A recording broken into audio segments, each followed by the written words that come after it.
Bismillaahi Raxmaani Raxiim. Kusoo dhawaada channelkayga. Maanta waxaan sameynayaa buskudka ciida insha Allah tacaala.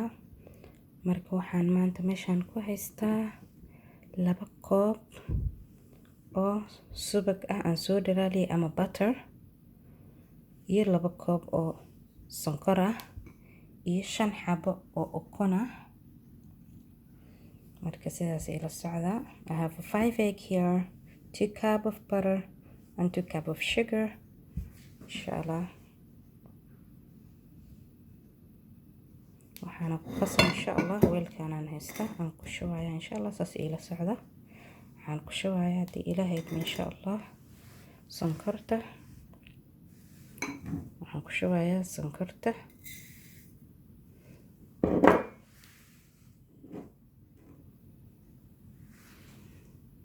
labadii koob sonkorta ayaan ku shubayaa.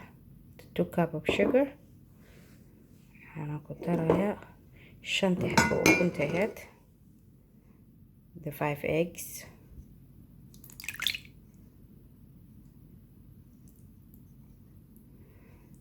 And mix it well. Inshallah si fiican aan isugu qasayaa. sidaas ila socda inshallah. waan isku soo qasayaa, isku soo walaaqayaa.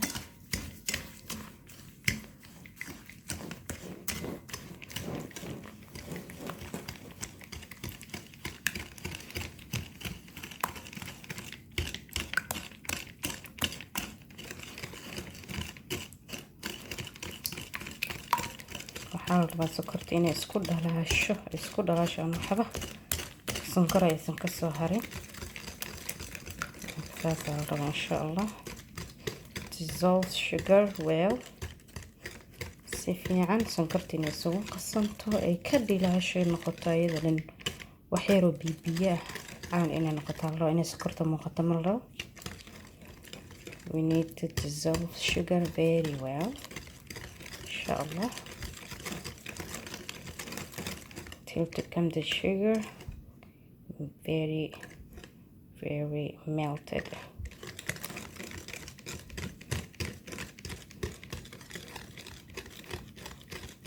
buskudkan aad u macaan yahay, oo caraf badan yahay inshallah. waana wax tartiib lagu sameyn karo, adoo gurigaaga joogtada sameysan kartaa ciidaada. uma baahni inaad dukaamo ka soo gadatid, uma baahni qof facaga inuu ku sameeyo, gurigaaga ku sameeyo. isku soo noqod wanaagsan saan isugu soo dhalaale. Welcome back. It's melted sugar and eggs. I mix it 5 minutes. sokorta iyo ukunta waxaan isku soo qasay 5 daqiiqo. way isku soo dhalaaleen saanay noqdeen. ujeeda it's become watery. You see? It's melted together. I'll mix it 5 minutes. What I'm gonna put again, inshallah, the first cup of water of butter. koobka ugu horeeyay subag ah. And next cup. Mix it again well. Mix it well. inshallah dhaqso isku qas si fiican isugu qas si isugu dhalaasho. subagii waxaan ku soo daray hadda 2 koob subag ku daray. waa butter caadi ama subag caadi ah haysto ku darsan kartaa. half subag caadi ah iyo half saliid caadi ah xitaa isku dari kartaa. wuxuu diidaa malaba macaan ya inshallah. saas ila socda. wax walba ku darsan kartaa. The everything you have in your house, you will use it. The butter, clarified butter, or normal butter, or vegetable oil. You use whatever you want.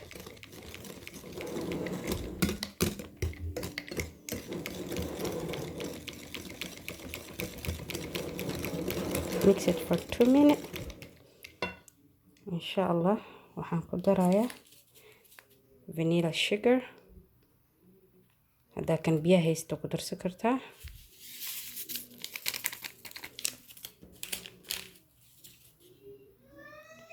I'm gonna put vanilla sugar again. Second one.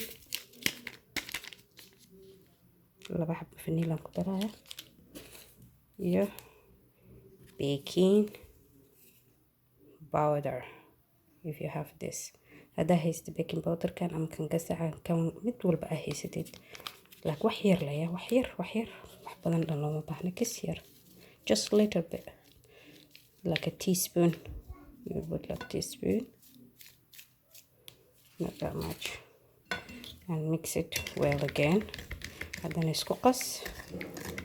Si fiican isku qas hadana.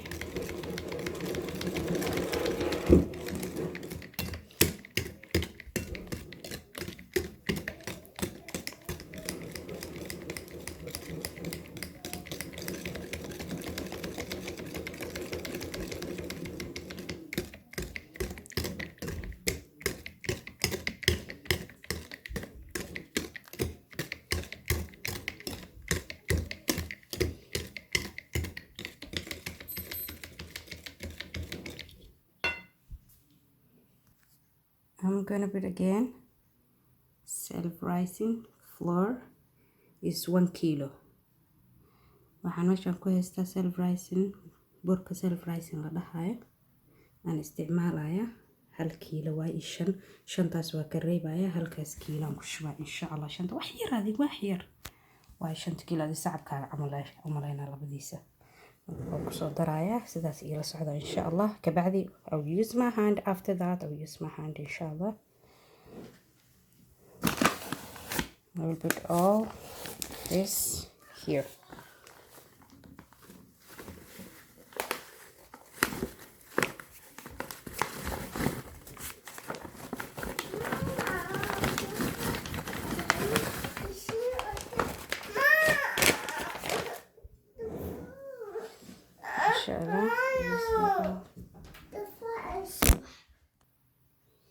Need to mix your hand.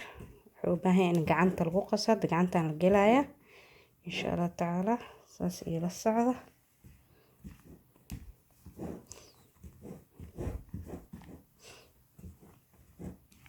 The dough is coming very thick. The burko حنقنايا tick اسكت أذيك وصون نقنايا برك إن شاء الله ساس إلى الصعدة. marka isku soo walaaqaya insha Allah aan isku soo noqono sida ku soo baxay inta insha Allah. bismillah isku soo noqod wanaagsan ajinkii waan isku soo qasay dhamaantiisa saas oo noqday waa inuu adkaadana lama rabo inuu muxuu hay jilic noqdana lama rabo saana la rabaa inuu ahaado jeedin inuu gacanteeda qabsanayna marka sadiyasi is not sticking my hand to be like this. loo baahan yahay insha Allah inuu noqdo marka insha Allah sidaas ila socda. It's very soft dough. You see? Yeah, saan rabaa inuu ahaado. waxaan haystaa aniga mashiinkan haystaa aan rabaa inaan la share gareeyo. I got this machine here is making the biscuit. I want to make this biscuit like here. Kan mashiinkan haystaa biscuitkan camal ku sameeyna meeshan ku sawiran ujeedin design-kan ku sameeynaya saan camal ku noqonaya. mashiinkan waxa la dhahaa biscuit maker. marka waxaan oo dhan wataa oo halkan ku sawiran oo lagu bedbedela sharaxaada aan magaciisana waxa la dhahaa biscuit maker. aluminum 20 die plate shapes nozzle set recipe booklet book hada ku jira qaarkood oo ku sheegaysa oo sameeysan lahayd. marka waxa laga helayaa online-ka eBay ama Amazon Europe hada joogtid ma aqaan kale Soomaali dukaamada laga helayaa insha Allah la socod wanaagsan. waxaan meeshan ku haystaa maxaa ahay foornada saxanka foornada aan inta ku haystaa half here the oven plate like other dish here kan oo kale haystaa iyo kaas labadaasi. I have two things here I need to use it for my baking biscuits. waxaan rabaa inaan ku dubo biscuitka oo aan saarto saxamadan oo socod wanaagsan insha Allah sidii ku soo baxayna waa idin tusinaa. I will show you how it come out. It is come out like this. Saan u ekaaday I make this design. Saanan ka dhigay intaan kusoo shubay. I'm gonna do here for this design. Because you will press like this. You will press like that. You're pressing, you see, up and press hard.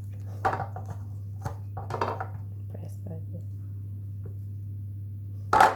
This camera, I press it hard because I'm holding the camera in my hand.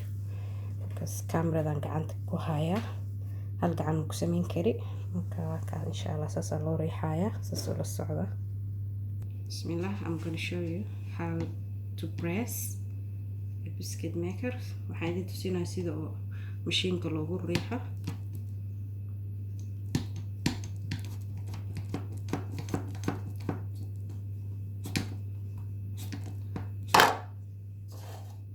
You see, like that.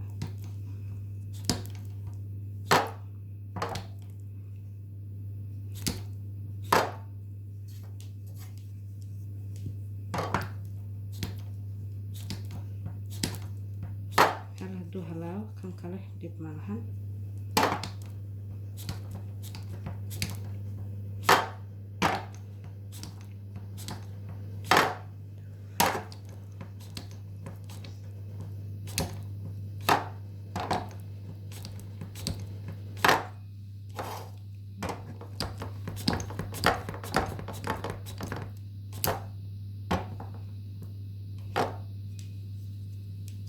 Sometimes wuu halaabaya inaa inta ku celisid waaye. Haddana dib baa usoo samaynaysaa.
saasuu kusoo baxaya. Bismillaahi raxmaani raxiim. Welcome back. buskudkiisaana kusoo baxay waa kan maasha Allah tabaarakallah. It's so beautiful, mashallah. It come out like this color, golden color. Is so tasty, but I'm fasting, I can't taste it right now. أنا واصومناها ما تدمين كرو لكن ما شاء الله هو معان وبسكت كعيدة إلى عيد بسكت you will bake in your house ما شاء الله. وعيد بسكت كعيدة إن شاء الله للصعدة. السلام عليكم ورحمة الله وبركاته. See you next video إن شاء الله. Like and share and subscribe to my channel. Thank you very much. السلام عليكم ورحمة الله وبركاته.